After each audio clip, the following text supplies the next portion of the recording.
and enjoyed, the weather for the most part. I ended up going to the lake and, catching some rays, if you will. I mean, with this, I'm pretty much as white as the shirt, which, hey, that's all right. About 10, 15 minutes, we're good. We're baking, we're crisp.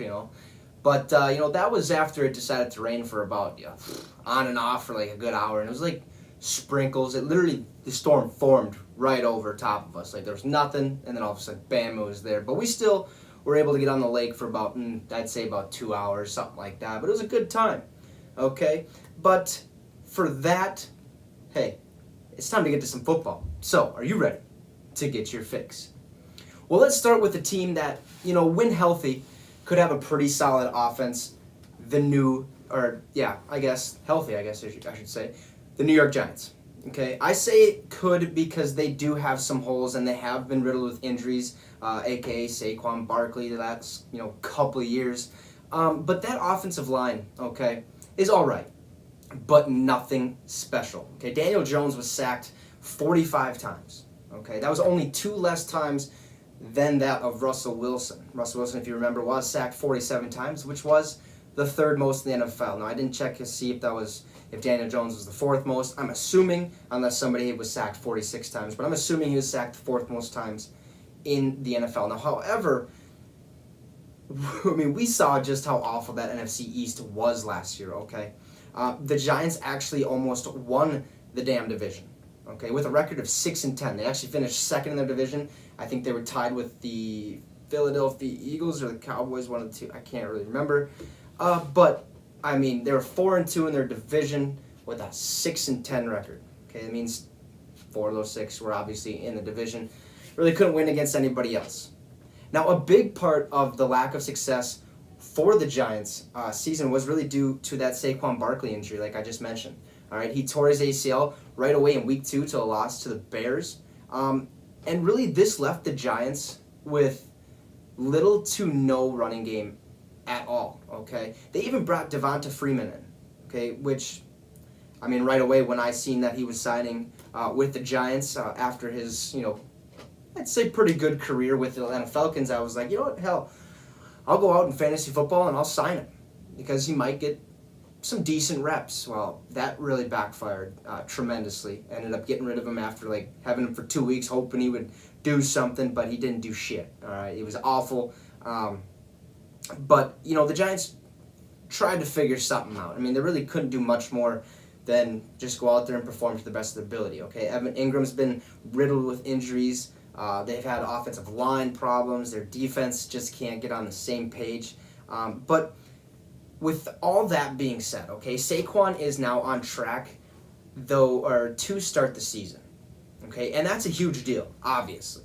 Okay, last year was his 3rd year in the NFL. 2018 and 2019, Barkley had over 1,000 rushing yards. In fact, in 2019, it only took him about 13 games to get that 1,000 yards. All right, I believe the year before that, he had about, I want to say, it was like 1,200 yards or 1,300 yards, somewhere around that. So he's capable of doing about 1,500 yards if healthy.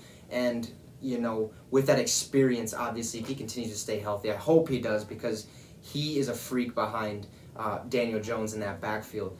But with all that, okay, we saw, just last year with how crucial Saquon Barkley is to the Giants' success. All right?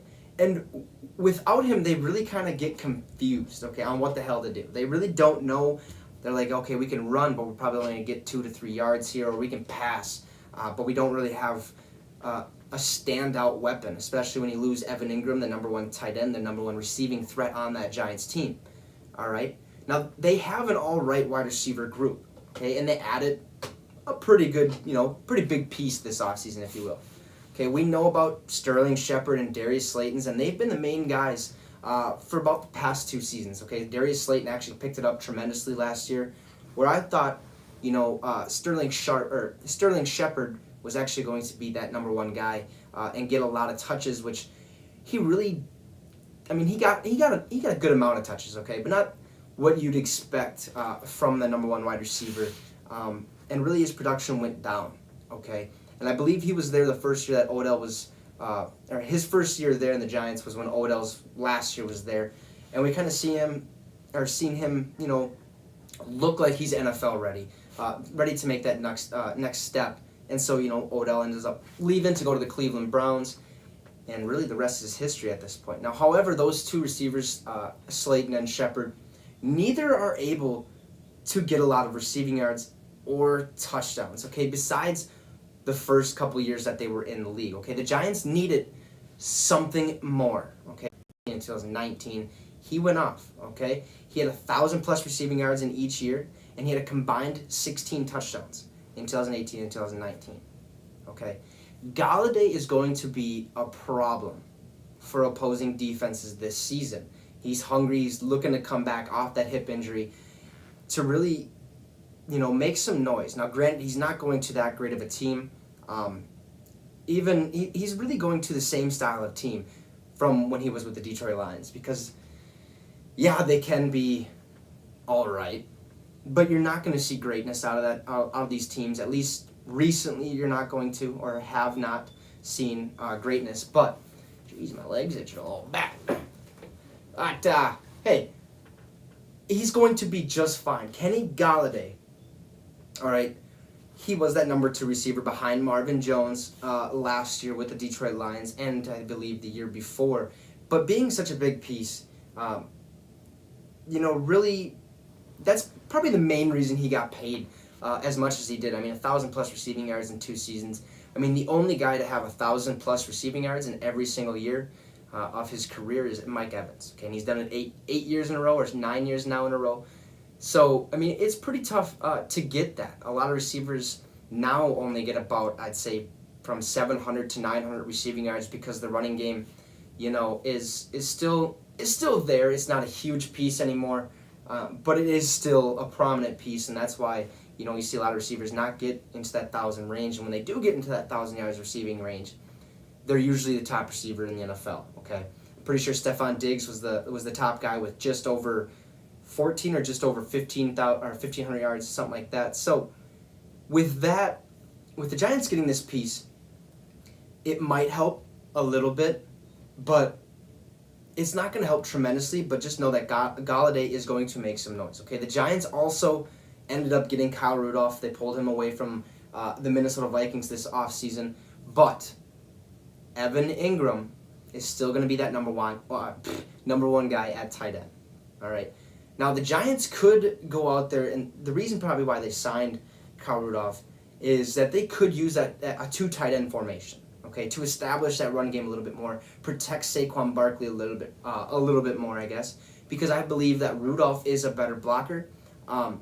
Last year, or 2 years ago, we seen Rudolph. He was scoring a lot. He got, I think it was like 10 touchdowns or something like that, and had a decent amount of yards. Okay, but then last year we seen him only 1 touchdown. Really wasn't, getting it done for the Minnesota Vikings, okay? And really last year I was hoping that we were going to kind of trade him, get some useful out of him before, all of his stats at the end of the season were all added up and all done and over with, because we probably could have got a little bit more if we would have traded him. To that, I can't really remember if we did trade him or not. I think we did. Or no, he was a free agent, I'm pretty sure. But anyways, but he is a solid blocker. He's going to help tremendously in that run game, make sure Saquon Barkley stays healthy and able to, I guess I already said, establish that run game, okay? Now, offensive line-wise, not the greatest, all right? They could be better, but they have a long ways to go to do that, all right? Now, the draft, they did get a couple pieces, mainly depth pieces, but that's all right, okay? But other than their offense, you go look at defense. Okay, this team is really interesting. Okay, because they have some solid pieces. Okay, you look at defensive end Leonard Williams. Okay, he's coming off an 11.5 sack season, where he really found his, mantra, his play style. He was with the Jets previously before that, and really, when you're on the Jets, it's kind of like when people used to say, if you get drafted by the Browns, it's kind of where your career goes to die. Well, right now that's kind of where the Jets are at this point. Now, I'm not saying your career is going to die, obviously, there, because if you are a star and you are a stud, you're obviously going to get paid to stay on that team, to help them move forward, or you're obviously going to request a trade, get out of there, and do something, and perform even better throughout your career, okay? Other than, Leonard Williams, we go look at linebacker, okay? We got Blake Martinez. This is one guy I thought the Packers should have never, ever got rid of. He's a very, very consistent and smart player, okay? He's very smart about the game of football. He's always around the ball. I'd say he's a pretty decent, man-to-man coverage, zone coverage, and blitzer. He's really, he's like what you want in a linebacker to do for like everything. You want him to be able to cover somebody man-to-man. You want him to be able to go out to the zones or the flats and try to stop that. And you also need him to get in there, stuff the hole, and stop the run game. And that's what Blake Martinez is, okay? He's very, very consistent. Not a top linebacker, but a very, very good linebacker, okay? Somebody you should probably, not necessarily completely go out of your way, but if you need a piece and you have holes at that linebacker position, I'd go get Blake Martinez whenever somebody has a chance, because that's the type of guy that you need on your defense to really help your own team, help your offense, help stop the opposing offense so that you can come out there and hopefully put some points on the board. And I think that Blake Martinez is really, really good a whole lot, but he is getting better, okay, as the seasons pass by, and he's looking like he wants to be a top NFL safety. Now, it's a long ways to get there. Obviously, you got Harrison Smith, Justin Simmons, Tyrann Mathieu. The list goes on. Jamal Adams. There's a lot of people who are very, very good safeties and are better than Jabril Peppers. Now, granted, like I said, this is his third year, I'm pretty sure. I guess I didn't say that, but it's his third year in the NFL, third or fourth, and he's really looking to make that next step to being great, to being a consistent, good safety. Now, he doesn't really let too many things go wrong, but when you are with an organization that hasn't really won much the last couple of years, it is tough, okay, especially when you have a lot of young guys. They really don't know the playbook. They really don't know coaching that much. And it's a new game, because honestly, college football and NFL are two different games. Yeah, it's football, obviously, okay, it's the same.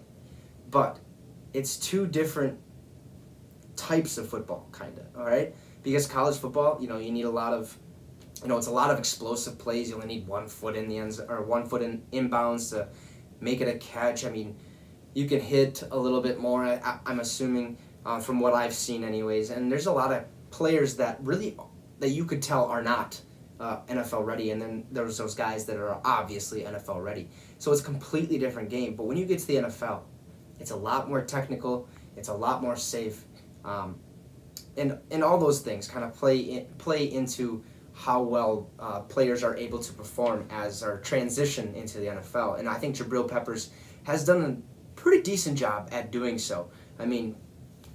He's not really, I'm not sure how much I could say about him other than I know he's going to be just fine. He's going to have another, similar year, if not better to that of last year and the year before. Just be ready for Jabril. And then you go look at their free safety. Okay, they did this signing, I believe, last offseason, but they got free safety Logan Ryan. All right, he played for the Tennessee Titans. Now, he is definitely a dog, okay? He is definitely a top safety in the NFL. I'd say probably top 10 to 15 in the NFL. There is a lot, like I just mentioned, going through that list, Harrison Smith, Tyrann Mathieu, Jamal Adams, blah, blah, blah, okay?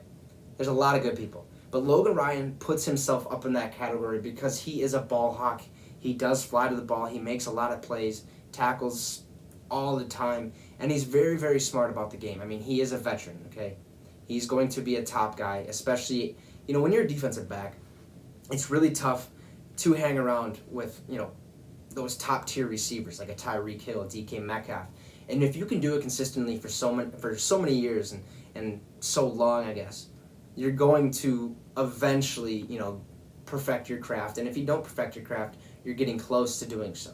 All right, and I think every game is a learning experience for these guys, no matter how old you are in the league, no matter how young you are. Hell, Tom Brady didn't even know the playbook, apparently, until, week 12. Okay, and he's, 20-year vet, 21-year vet. So it takes time. But this guy is a top guy on defense for the New York Giants. Now, this team has enough pieces to do something special, but again, they have too many holes on each side of the ball. Like I said, on offensive line, their wide receivers they can be a good core, with Sterling Shepard, Darius Slayton, and Kenny Galladay. But at the same time, like, are they top tier receivers? I'd say no. I'd say they're good receivers. And then you go look at their tight ends. Evan Ingram is a top tier tight end, but he needs to stay healthy. And if he doesn't stay healthy, eventually that's going to go away from him. He's not going to be a top tier tight end, and it's just, it's sad that possibly could happen. All right, but I just don't see this team as a playoff contender quite yet. Okay, they still have a lot of holes. Defensive line, they only really got Leonard Williams. I mean, their defensive backs are actually pretty solid. Their linebackers, hit and miss with the exception of Blake Martinez, but they do have a lot of holes. Okay, they're going to have probably a similar season to that of last year, where they went 6-10, like I mentioned earlier. Okay, I don't think. Look, the NFC East is a bad division at this moment. Okay, last year it was a dumpster fire, absolutely garbage.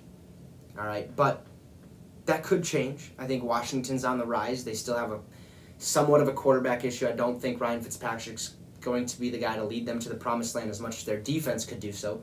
And then you look at the Cowboys; they're coming off a pretty bad season, but they had a lot of injuries, and now they're all healthy. Hopefully, they stay that way. And then the Eagles, they're kind of all over the place at this point, but who really knows? All right, so I wouldn't expect a lot from the Giants, but they could at least have the possibility of turning some heads. And if they do that, that's all they can really ask for. I mean, they know, I think, front office-wise, head coaching-wise, player-wise, that they are not quite yet a Super Bowl contender or a playoff contender. Yeah, if they break into that playoffs, they're going to lose, like, game one, all right, week one of that playoffs, that wild card round. But I think if you're going to take small steps in the right direction, I think it goes right back to last season. You had 6 wins. Let's get 7, okay, or let's go get 8. Just improve a little bit. Maybe, chemistry-wise they improve, where they're in a lot of close games like the Chargers were last year. I'm pretty sure when I counted it was either like 10 or 12 of their 16 games where they only lost by, I think it was 7 or less points. Okay, so 1 possession games. So really, this is the NFL. Anything can happen. Every year is different. They all start at 0-0. I mean, you guys know the rest. Okay, just don't expect a lot from the Giants this year. But like I said, they could turn some heads. Now we are going to go over to a team that is possibly and could very well be in the mix, I guess, for wide receiver Julio Jones, the Tennessee Titans. Now this team is in a very interesting place. Okay, we've talked briefly about this team, really, but not a whole lot. Okay, we've talked about Derrick Henry, especially with the way too early award predictions and how Derrick Henry is a beast. Okay, I don't think he's human. The dude is way too big to be playing running back. Just kidding. He's not way too big. He's perfect. I mean, we've seen Jerome Bettis, the bus, at one point just absolutely demolish people. But Derrick Henry's been in the lab pretty much the whole offseason and doing ridiculous stuff. Okay, and by lab I mean like, exercising in the weight room and doing all that, fun stuff, squatting, deadlifting, all that stuff. All right, but the last 2 years, okay, we've witnessed the Tennessee Titans make the playoffs, but ultimately fall short. Now they are really looking for that final piece to that puzzle. Okay, I think both years it was the Ravens, I want to say, or did they? I think the Titans lost to the Bills last year, if I'm correct. But they've got there. They have the potential to. Ryan Tannehill is absolutely balling it out, especially after leaving Adam Gase and the Dolphins when Adam was actually their head coach over there, and he's actually doing just fine. All right, and then you look at. I don't think he's going to do shitty by any means. I think he's going to do very well. All right, especially.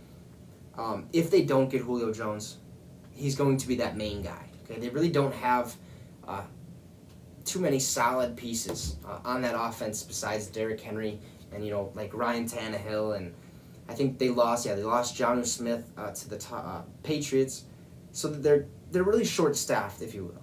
All right, the only thing that could be a little better would be that offensive line if they were to if they were to add Julio Jones, and if not adding Julio Jones. Their biggest problem that could be a little better is that offensive line. They're still pretty talented, don't get me wrong, but it's really Derrick Henry who ends up making things happen. All right? Now, yeah, they might have good blocks here and there, but Derrick Henry is that sole purpose and the sole reason to why the Titans have had success, and we noted that earlier, okay? But they did go out and draft offensive tackle Dylan Raduns from NDSU, Bison, but go big, go blue, go Jacks. They drafted him in the probably not. He is a top, 5 to 10 of linemen coming into this year's draft. But I do think he's going to touch the field a little bit, not at a high rate. I mean, obviously, if somebody gets injured.